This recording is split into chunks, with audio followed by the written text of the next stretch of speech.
Hey everyone, Sari here, and welcome back to another week of Dark Season defense matches.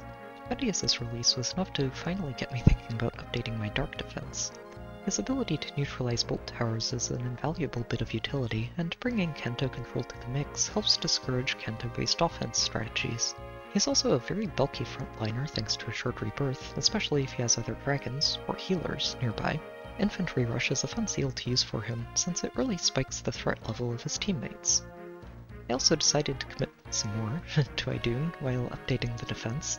A lot like Brave Hector, Hardy Fighter makes her a very annoying far-save user to punch through. I picked the lower cooldown Sacred Cowl over Aegis to let her recharge it easily, while also being able to use Deflect Magic. Being a dragon also helps enable Medeus, which is a useful extra perk. Gharnef's a very new face to the team. I honestly never expected to build him at all, but his new refine convinced me to commit. Having a sweep effect with no drawbacks against any non-mage opponent is extremely powerful, and the damage reduction he gets against those same opponents lets him deal with any that are using LC Disrupt. Unity and Lull let him hit extremely hard, and Time's Pulse is a great way to give him consistent icebergs. The third turn effect is a nice extra bonus, especially when only a single column on the map is safe from it. Guinevere is the second major threat on the roster. While she's been on my offense teams for ages, I've actually thought about using her on defense ever since Duo Alphonse was the biggest headache defense teams had to deal with.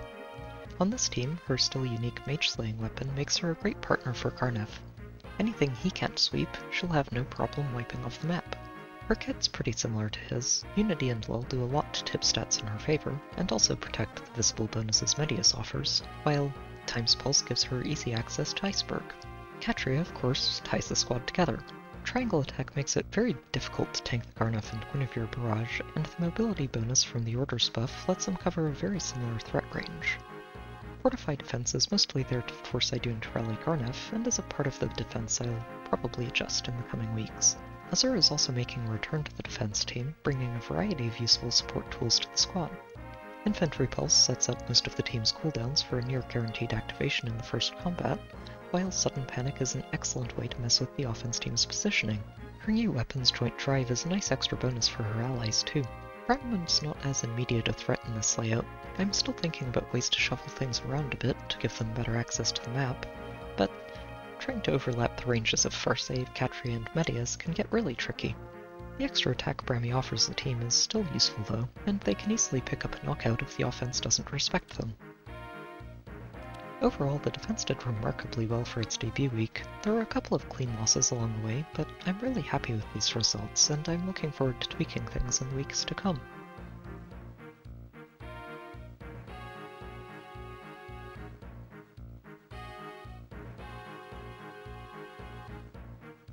So let's get to the first match.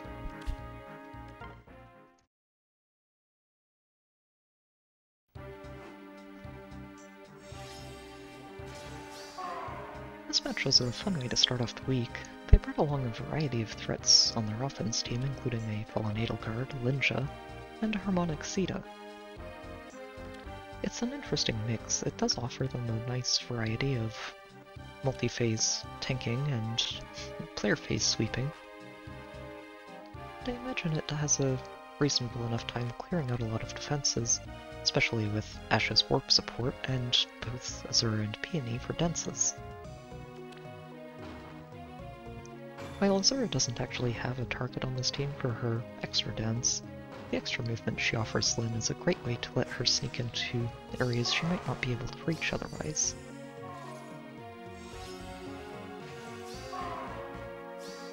You take a few turns here just slowly moving in and clearing out some of the structures. I think they might have been waiting for their bolt tower and not quite be familiar with how Medeus shuts it down. Since once it goes off, all it hits is Bremland and everyone else is safe. So they clear out the healing tower and take another turn moving up. Medeus gets to do his own third turn, which doesn't really do too much for us here since they hadn't engaged yet. But moving Edelgard onto a 50-50 on the heavy trap just doesn't end well for them. And from there, Idun actually moves in and takes our first knockout of the week. And triangle attack does a lot for actually making her a threatening unit, even when you're defending against her. And then Gharnef moves in and secures his knockout.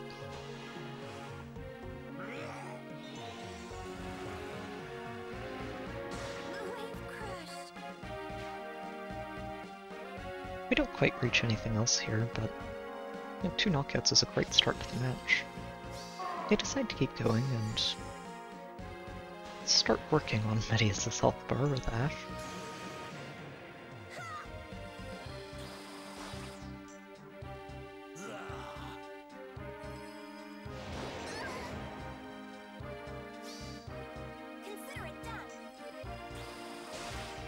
Seeing him survive that bonfire is actually really nice. And then, this was a bit of an awkward moment for them, where they sent Lyn in to handle Gharnef.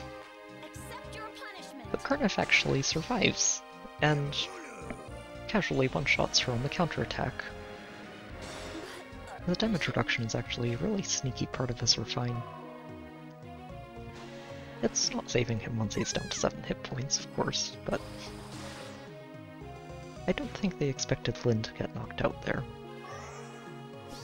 And they move Ash in, and she can take down Azura here. But at this point, they don't really have any ways to close this match out.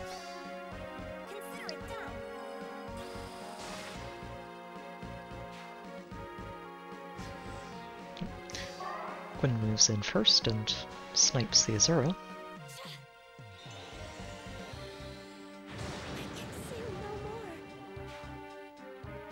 Before Medeus moves in and takes down Peony. Think you can defeat me? And Katria moves in to close out the match.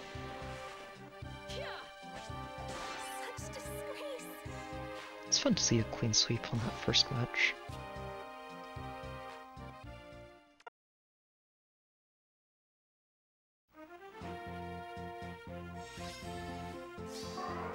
This match was another fun one to see. Like the last team, they brought a variety of threats to their offense, including a legendary Hector, who I haven't seen as much of as I kind of expected after his remix. I do think it made him a really powerful tank. The combination of damage reduction on the first hit and follow-up denial make him really durable against anything that isn't using no follow-up, and his upgraded C-skill is really useful for a variety of teams.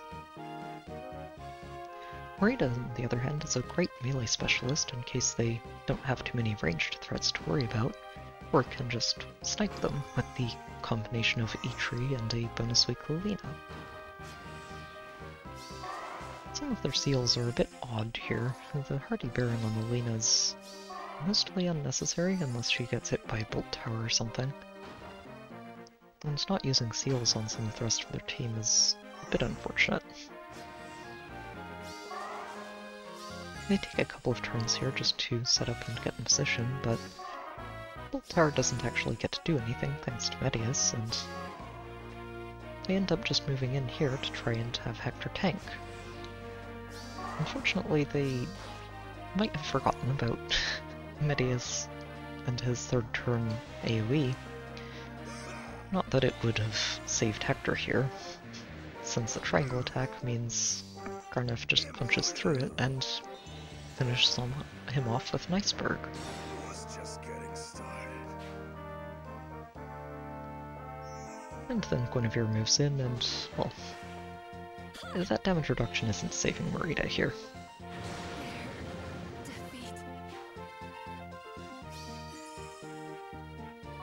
We can't quite catch up to them anymore at that point, but like last time, 2 knockouts is a great start. E-Tree does get to knock out Gharnef here. I was thinking about giving him an ult follow-up before the week started, and it would have done a lot of work for him here. But I think the lull is pretty important for helping him punch through some of the bulkier opponents he can initiate on. And, well, Dogger gets a pretty easy knockout on Guinevere. And then gets danced, and can move in to take down Brandon as well. It is a 50-50 on the heavy trap, but at this point they're just trying to salvage the match, I think. Unfortunately, Katria's triangle attacks do a lot of work, and she can move in to take down Dogger.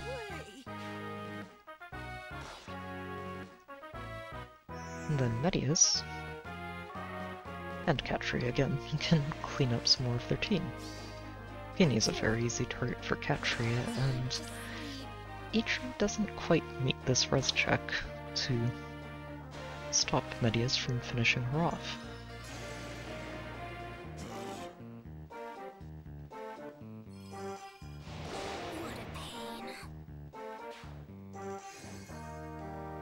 From there, I think they might have been hoping that Lena could close things out, and she can take down Katria here.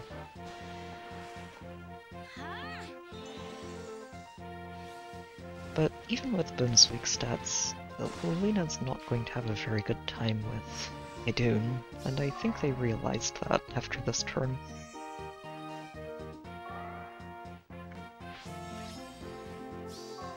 And they concede the match and move on.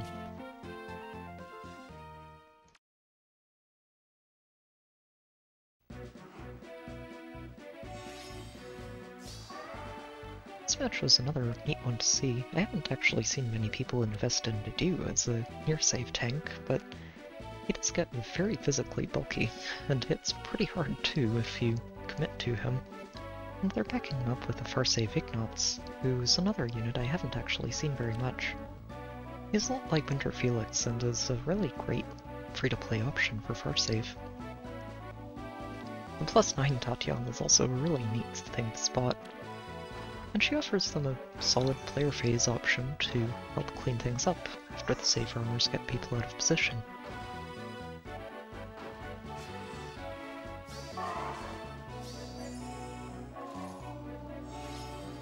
They take a turn here just to move into position and get ready to start tanking things, and don't let us initiate on them on the third turn this time. Unfortunately though, it's still not going to help Dedu, who can't actually handle this Gharnef in the enemy phase.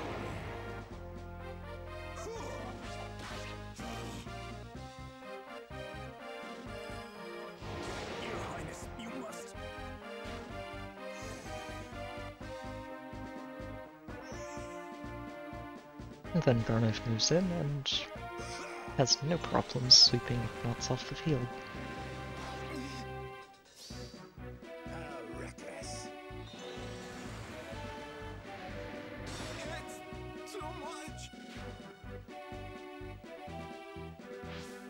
Then Katria repositions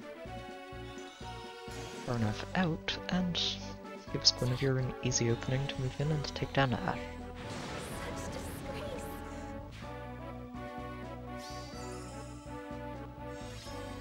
And that's enough for them to start the match and move on.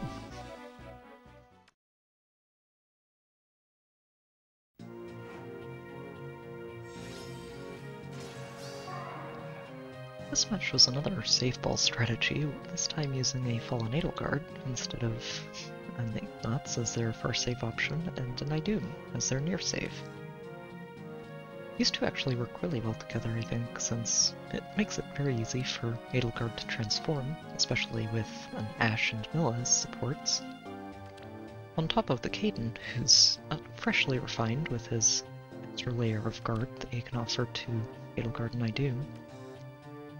Not that it really does much for them, since they both have that available in their kits already, but it is a very neat refine, and gives them even more combat stats that he can offer his allies. Although I would have liked to see it lean a little more towards the support role.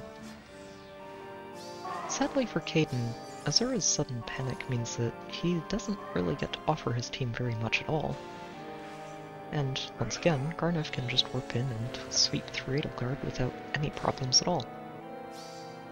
I am undying. My path ends here. And things don't go well for them past that, since Guinevere can move in and take down Idun.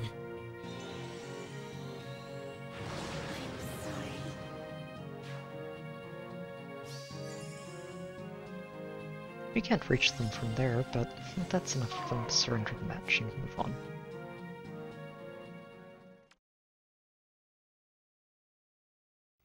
This one was a little awkward to see. It's always unfortunate to see someone surrender without even deploying, since it doesn't give me any ideas of how they might have tried to approach the defense, but a win's a win.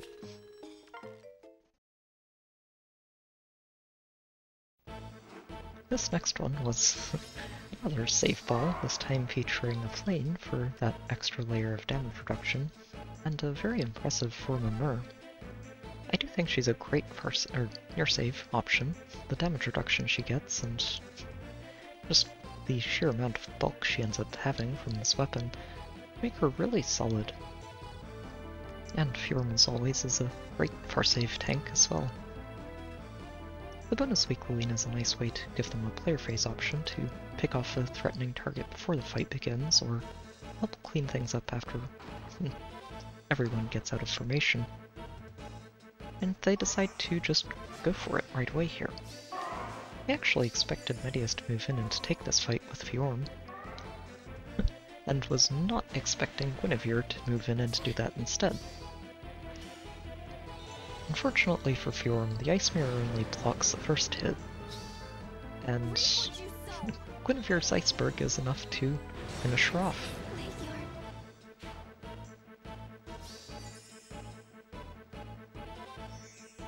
And then move on from there to demolish the flame as well.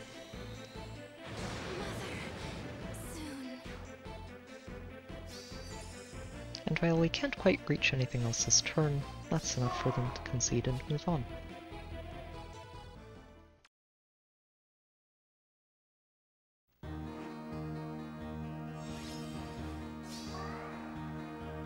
This match was the first clean loss of the week, and featured a sort of pseudo-Gale Force player phase approach. While they don't actually have any Gale Forcers outside of Ashe on their team, Corrin and Peony both have access to extra actions thanks to their duo skills, and that adds up to a lot of extra moves that they have available over the course of a turn. Fafnir's a great option too, just for bringing Disarm Trap to the field, and Ullr's a great way to punch through our safe armors, as long as they're not using Deflect Missile or manage to land their damage reduction on her Deadeye.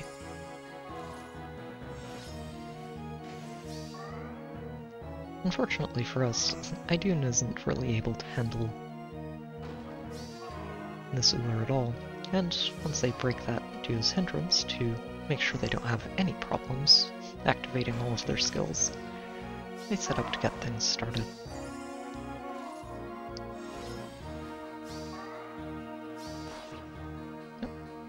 Ullr moves in and, well, she's able to punch through Idun really easily here.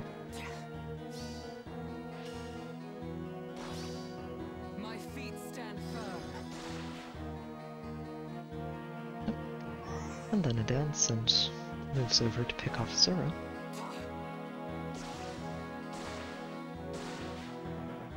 Which gives the team plenty of openings to start moving in and clearing things out.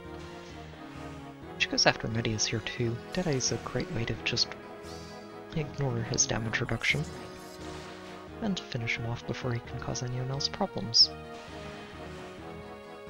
Fafnir has enough health here, for now at least, to ignore the Hex Trap, which lets Corrin warp in and start taking down the rest of the team.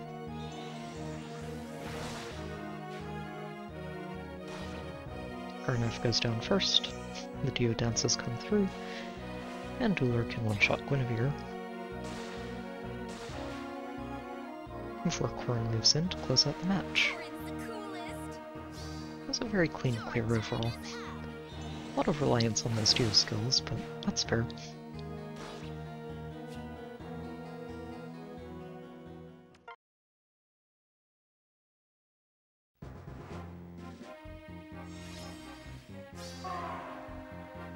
This one was another great match to see, with the very menacing, maxed out, hardy fighter Deflect Magic Hector as their headliner of the team. He's a very hard far save tank to actually handle, since Most of the ranged threats on an offense these days are magical, and deflect magic stops Katria from being an issue for him at all.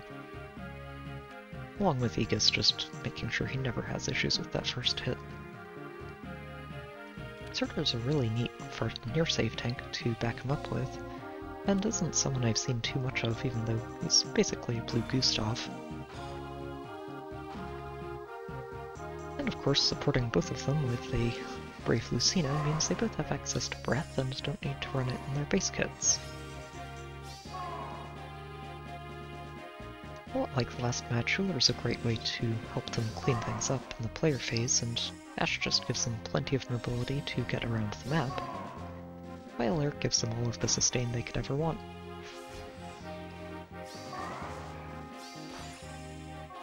You take their time with the approach here, and don't let Gharnef just apply an easy sweep to their entire team. And once they've picked up the pots, they get ready to move in and start the fight.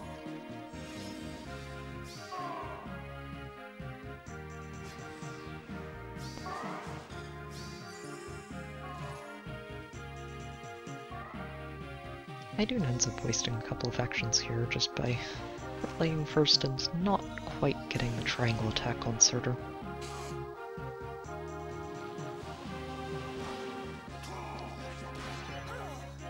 It's unfortunate, but well, that's part of the positioning issues the team has right now with not being able to give triangle attack to the entire team. Gharnef does get to break through the Aegis with his normal hit, but deflect magic means that this iceberg doesn't get a chance to do much anyway.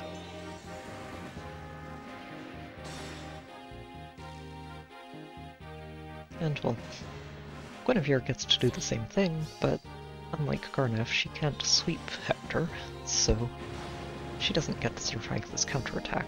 I have steeled my heart.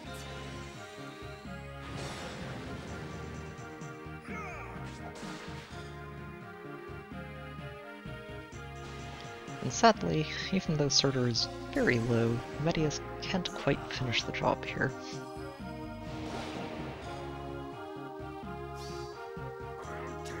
The double distant, close defense, rather, is doing a lot of work for him there. And it's a great option for him, really. From here, they have a pretty easy time starting to clean things up. Like the last match, Ullr is not having any problems punching through Idun. And Air can take down Gharnef, or try. The damage reduction does a lot of work for him. And they're forced to move in and take him down with Lucina instead. I don't think they were expecting to have any issues here.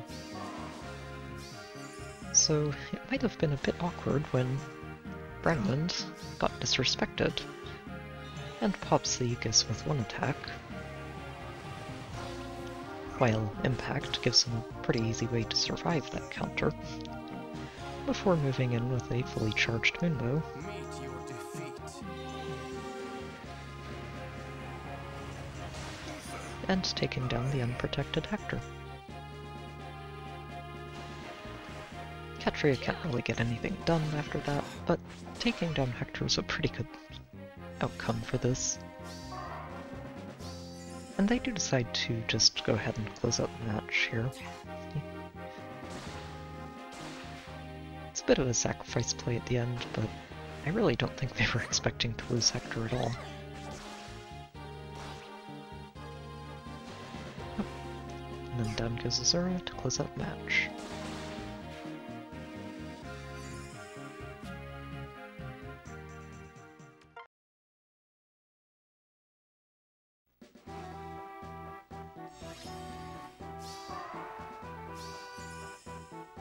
This match was a nice way to rebound from the losses, featuring another safe ball with Fjorm and Gustav, this time with a pretty highly merged Ninja Corrin to back up the Lulina as player phase threats.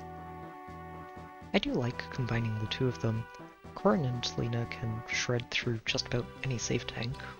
If Lulina can't handle it, then Corrin should. And that lets them do a lot of work on an offense team before the safe tanks actually have to do anything themselves. Which really helps, especially if you're trying to break through, let's say, Catria, to make it easier for the Gustav and Fjorm to handle everything afterwards. Idun's a bit too much for them though, and they decide to just move in and try to get everybody out of position. But sadly for Fjorm, she's not using Deflect Magic, and that means that Gharnef is just going to punch right through her.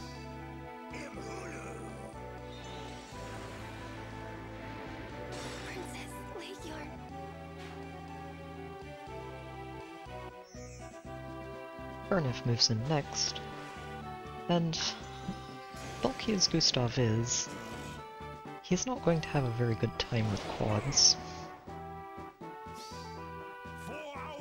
And the bonfire that he usually counts on to one-shot his opponent isn't having a good time into 60% damage reduction.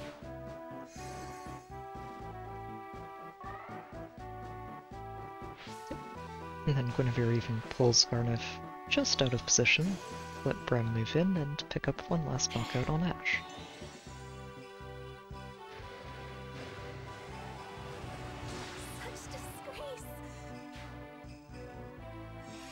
And losing half their team is enough for them to surrender the match and move on.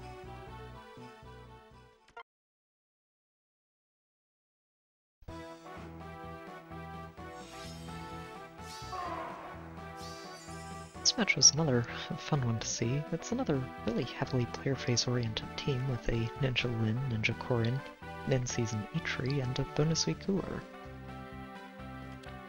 Altogether, it's very hard for any defense to actually survive being cracked open by this team. One of Korin, Lin, Eitri, or Uller should always be able to find a knockout on whatever safe tank you're using, or at the very least attack into them safely and soften them up for someone else.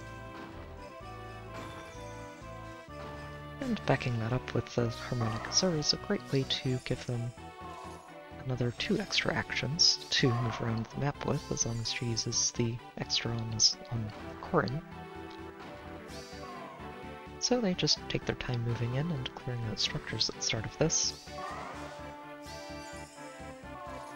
And once they've done that, they just move Eitri in to take a shot at Idun and get the map moving.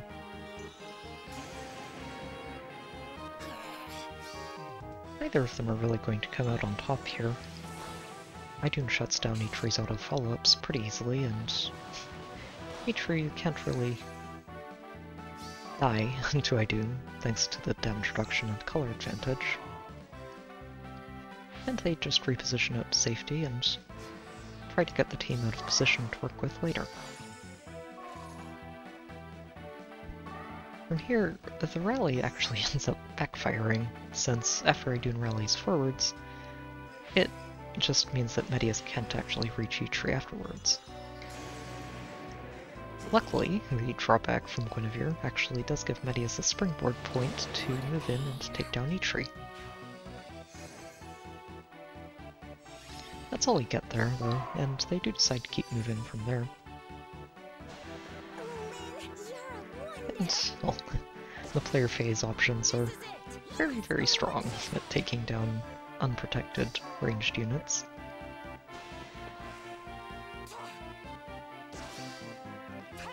Gharnef actually comes pretty close to surviving this, but Uller is just a little bit too fast for him.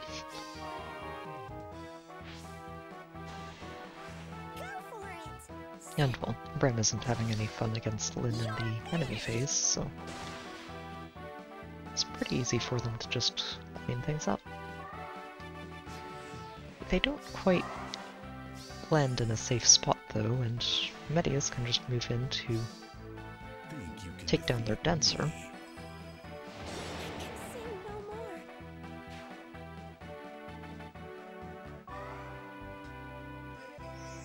But unfortunately the rallies don't quite work out for us again, and we don't get in range to knock out Lin this turn. Medeus does a pretty good job of surviving Lin here, but when he's on his own like this, it's just a matter of time before he gets knocked out.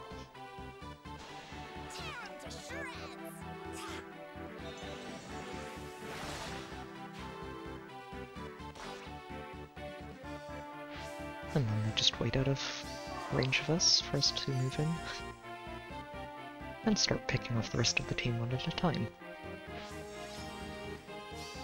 Repositions actually start being a bit of a problem here though, since Katri is doing a very good job of keeping Azura all the way in the corner. So, while Dogger doesn't have any problems handling Idun, they can't actually quite reach us safely here. Let's just decide to take another turn staying out of range. Which means that Katria gets to move in and knock Dogger out, while Azura's staying pretty safe behind this Hex Trap. So, Lyn moves in to take down Katria, but at this point they're actually out of time, and the only way they can move in is by having coordinate the Hex Trap.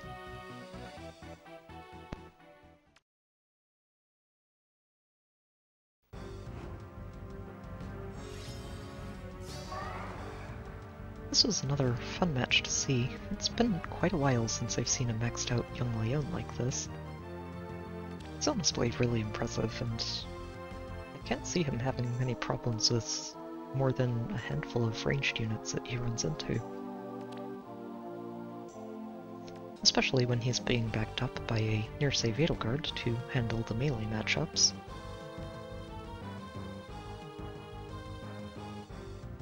Along with a Milla for isolation support, and Peony just to dance him and give him a little bit of extra stats to work with.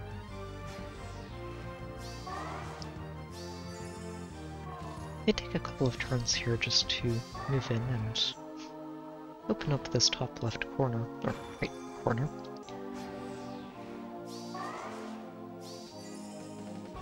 And they end up making very good use of it to just move in and start the match.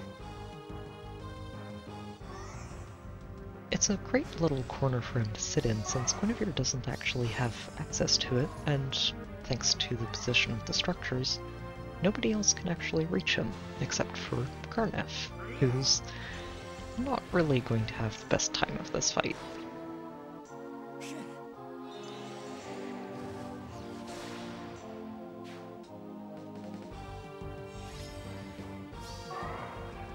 From there they decide to evacuate and get all the way back into this corner to try and wait things out again.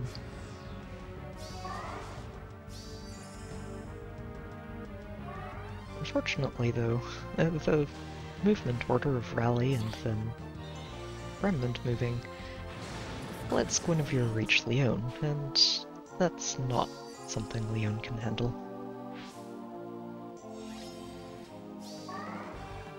They keep going here. Edelgard can take down Guinevere pretty easily. But they do have a bit of a problem, since without the ranged specialist, Brandmond isn't something they can handle too easily. Or Medeus even, who can attack into Edelgard and actually shut down her auto follow-up.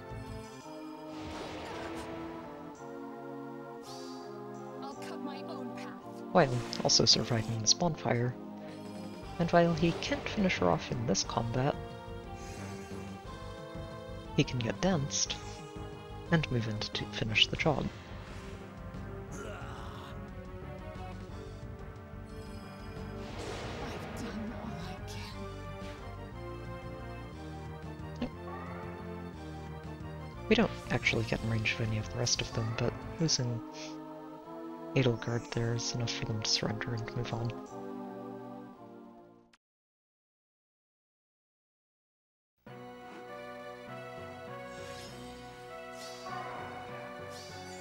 This match was the second clean loss of the week. It's a bit unfortunate to close a week out like that, but stuff happens.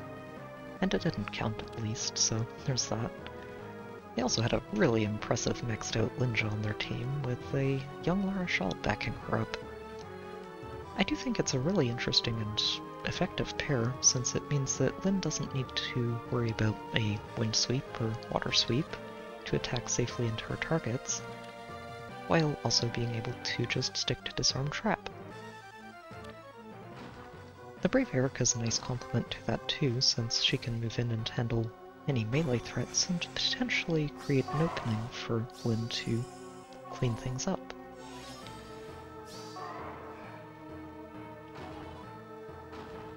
The bonus weak Uller is also a pretty important part of this, since, as we saw before, she's very effective at punching through Idun. And they just take their time clearing out structures and moving in to start things off.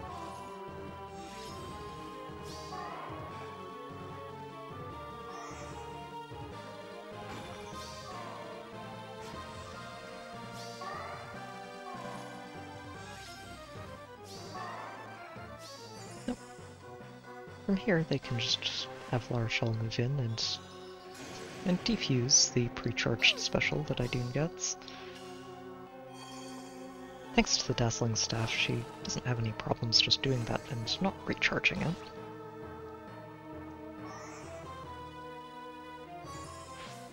And then they can just all move back out of harm's way and stay out of our team's threat range for a turn. The isolation helps a lot with that. It's something that's a little tricky for Azura to dodge. And sadly, even though the Deadeye does land on the Sacred Cowl, it's just not quite enough for Idun to survive that. And with Azura isolated again, they don't have any problems staying right out of range.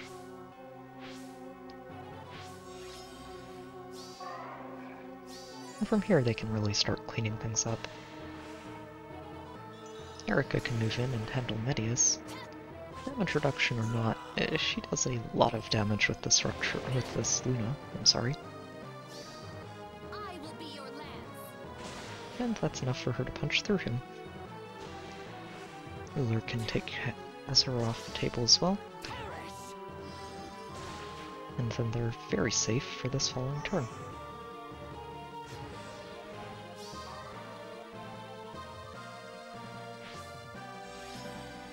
They do end up running down the clock quite a bit here, using all 8 turns. We bring love. But from here it's easy enough for them to clean things up. Strength is my The team has just barely gotten into range of it all.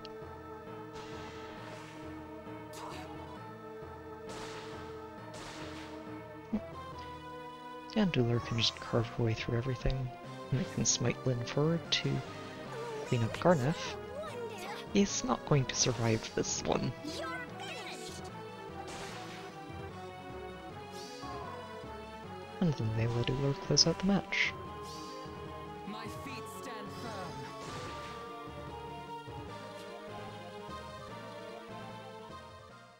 firm. Overall, I'm really happy with how the defense did in its debut week. It was a fun set of defenses to watch.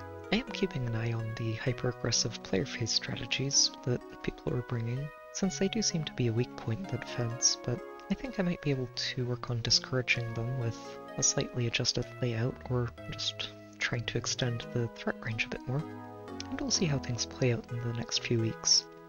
I do have a Discord channel if you'd like to hang out and chat. There's a link in the description, and I've also got a Patreon page there if you'd like to help support the channel. As always, I hope you've enjoyed the video, good luck with your own matches, and I'll see you next time.